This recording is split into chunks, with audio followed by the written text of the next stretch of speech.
Hello, welcome to Arusuvai. நம்ம இன்றைக்கி என்ன செய்ய போகிறோன்னா முருங்கைக்காய் பொரிச்ச குழம்பு பண்ண போகிறோம். நம்ம இதுக்கு தேவையான பொருட்களை பார்க்கலாம். 5-6 முருங்கைக்காய் எடுத்து இந்த மாதிரி நீட்டமாக கட் பண்ணி வச்சுக்கோங்க. அந்த மாதிரி இவ்வளோ எடுத்து வச்சுருக்கேன். அடுத்து தேங்காய் 1 கப் தேங்காய் எடுத்து வச்சுருக்கு. 2 ரெட் சில்லி எடுத்து வச்சுருக்கோம். இதுக்கு வறுக்கிறதுக்காக ஒரு 2 டீஸ்பூன் உளுத்தம்பருப்பு, 1 டீஸ்பூன் ஜீரகம், 1 டீஸ்பூன் மிளகு எடுத்து வச்சுருக்கு. கட்டி பெருங்காயம் கொஞ்சம் எடுத்து வச்சுருக்கோம். அடுத்தது இந்த கரண்டியில் ஒரு 2 கரண்டி பருப்பு போட்டு வேக வச்சுருக்கேன் தனியாக. இப்போ நம்ம எப்படி செய்கிறதுன்னு பார்க்கலாம் வாங்க. இப்போ நம்ம குக்கர் எடுத்து வச்சுருக்கேன். ஸ்டவ் பற்ற வச்சுக்கலாம்.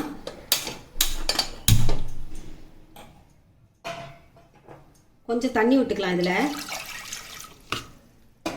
இதில் நம்ம எடுத்து வச்சுருந்த முருங்கைக்காயை போட்டு வேக வைக்கலாம்.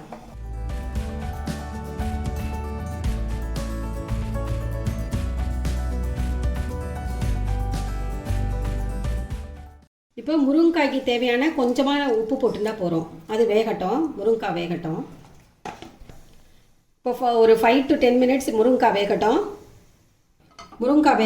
அதுக்குள்ளே நம்ம எடுத்து வச்சுருந்த பொருளை வறுத்துக்கலாம். பேன் வச்சுருக்கேன், எண்ணெய் விட்டுக்கலாம். 2 டீஸ்பூன் எண்ணெய் விட்டுக்கோங்க.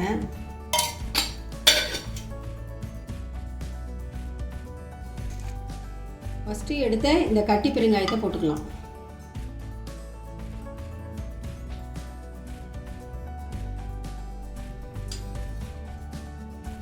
பெருங்காயம் பொரிஞ்சுடுத்து இதை எடுத்துக்கலாம். அடுத்தது நம்ம எடுத்து வச்சுருந்த உளுத்தம்பருப்பு, மிளகு, ஜீரகம் இது 3த்தையும் ஒன்றா போட்டு வச்சுக்கலாம்.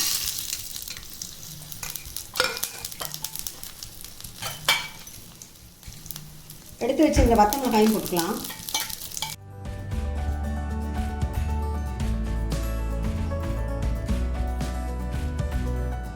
உளுத்தம்பருப்பு செவக்கிற வரைக்கும் வறுத்துக்கணும்.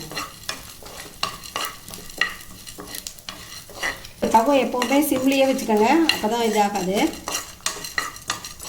இப்போ நல்லா வறுபட்டு எடுத்து இதோடு என்ன பண்ணலான்னா நம்ம எடுத்து வச்ச தேங்காயும் போட்டு இது பண்ணிக்கலாம், வறுத்துக்கலாம்.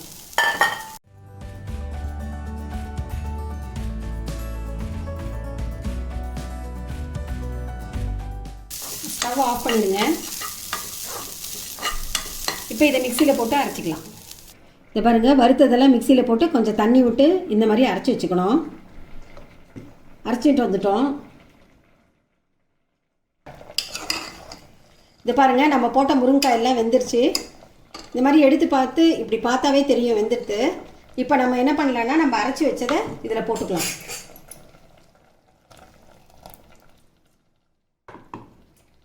நம்ம எடுத்து வச்ச பருப்பு இருக்கு இல்லையா, அதையும் போட்டுக்கலாம். அதில்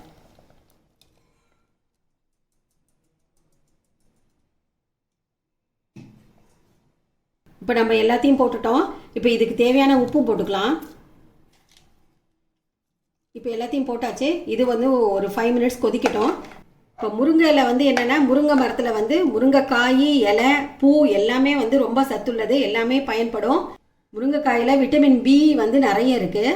அப்புறம் அயன் அண்ட் கால்சியம் நிறையா இருக்குது. அதனால எலும்புக்கு நல்லா வளரும். எலும்பு வளர்கிறதுக்கு இது ரொம்ப யூஸ்ஃபுல்லாக இருக்கும். அதனால தான் நம்ம முருங்கைக்காயை செஞ்சு சாப்பிட்றோம். இப்போ 10 மினிட்ஸ் ஆயிடுச்சு, நல்லா கொதிச்சிருச்சு. இப்போ நம்ம இதை ஸ்டவ் ஆஃப் பண்ணிவிட்டு இதுக்கு தாளித்து கொட்டிடலாம். ஸ்டவ் பற்ற வச்சுருக்கேன், பேன் போட்டிருக்கேன், எண்ணெய் விட்டுருக்கு. கடுகு போட்டுக்கலாம்.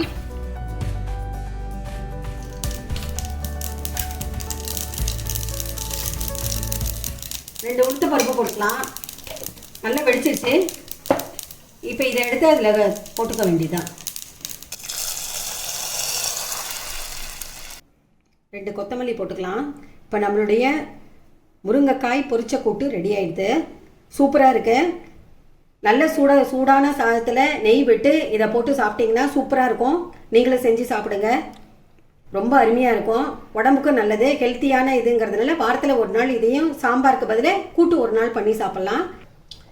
லைக் பண்ணுங்கள், ஷேர் பண்ணுங்கள், சப்ஸ்கிரைப் பண்ணுங்கள். Stay home, stay safe. Thank you, பாய்.